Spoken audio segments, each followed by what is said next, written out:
So this one is The Shooting of Dan McGrew, which is one of the first poems that Robert Service wrote. In fact, his church group wanted him to compose something, and he was walking around town, as he often did when he would compose, and he was passing by some of the saloons, and the first line came to him. A bunch of the boys were whooping it up in the Malamute saloon.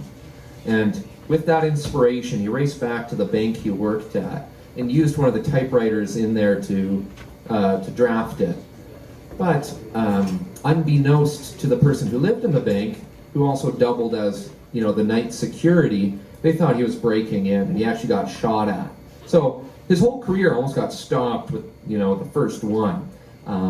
But he, with the ringing in his ears of bullets, he wrote The Shooting of Dan McGrew.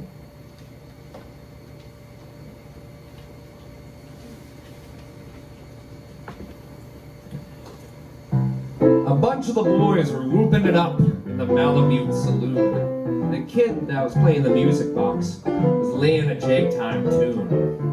Back of the bar in a solo game sat dangerous Dan McGrew. And watching his luck was his light of love, the lady that's known as Lou.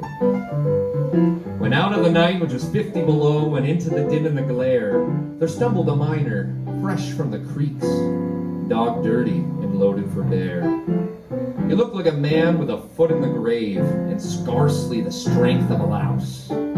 Yet he tilted a polka dust on the bar and called for drinks for the house. There was none could place the stranger's face, though we searched ourselves for a clue. But we drank to his health, and the last to drink was dangerous Dan McGrew. There's a type of man that grips your eyes and holds them hard like a spell. And such was he, though he looked to me like a man who had lived in hell. With a face most hair and the dreary stare of a dog whose day is done. He watered the green stuff in his glass, and the drops fell one by one. Well, then I got to figuring who he was and wondering what he'd do. And there watching him was the lady that's known as Prato. Then his eyes went rubbering around the room, and he seemed in a kind of daze, until that old piano fell in the way of his wandering gaze. The ragtime kid was having a drink. There was no one else on the stool. So the stranger stumbles across the room and flops down there like a fool. In a buckskin shirt that was caked with dirt, he sat and I saw him sway. Then he clutched the keys with his talon hands. My God, that man could play.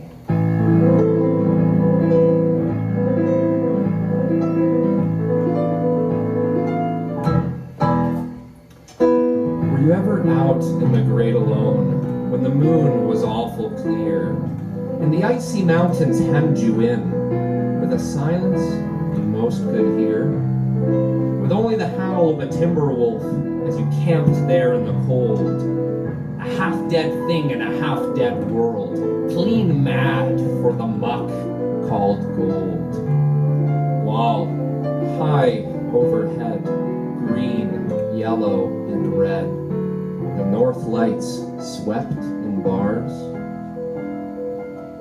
Then you've a hunch what the music meant. Hunger and night and the stars.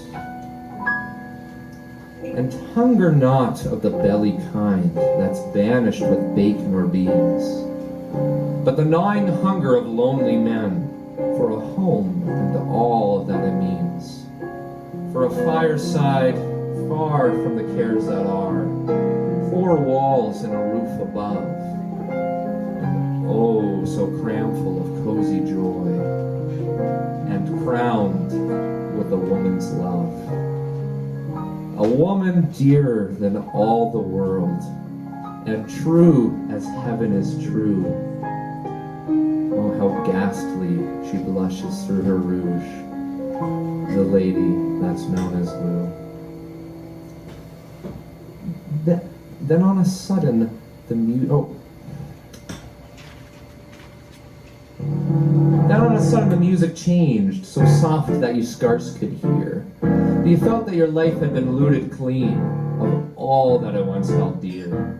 That someone had stolen the woman you loved, that her love was a devil's lie, that your guts were gone and it was best for you to crawl away and die. It was the crowning cry of a heart's despair, and it thrilled you through and through.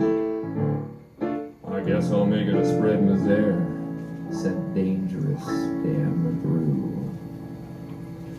Then the music almost faded away, and it burst with a pent-up flood, and it seemed to say, repay, repay, and my eyes were blind with blood, and the thought came back of an ancient wrong, and it stung like a frozen lash, and the lust awoke to kill, and the music stopped with a crash. And the stranger turned, and his eyes, they burned in the most peculiar way. In a buckskin shirt that was caked with dirt, he sat and I saw him sway. Then his lips went in a kind of grin, and he spoke, and his voice was calm. And boys, says he, none of you know me, and none of you care a damn. But I want to state, and my words are straight, and I bet my poke they're true. Not one of you is a son of a bitch, and that one is Dan McGrew. Then the lights went out, and I ducked my head, and two guns blazed in the dark, and a woman screamed, and the lights went up. Two men lay stiff and stark, pitched on his head and pumped full of lead was dangerous Dan McGrew, while the miner lay clutched to the breast of the lady that's known as Lou. These are the simple facts of the case. I guess I ought to know. They say the stranger was crazed with hooch. I'm not denying it, so. I'm not so wise as the lawyer guys, but strictly between us two. The woman that kissed him and pinched his poke is the lady that's known as Lou. Thank you.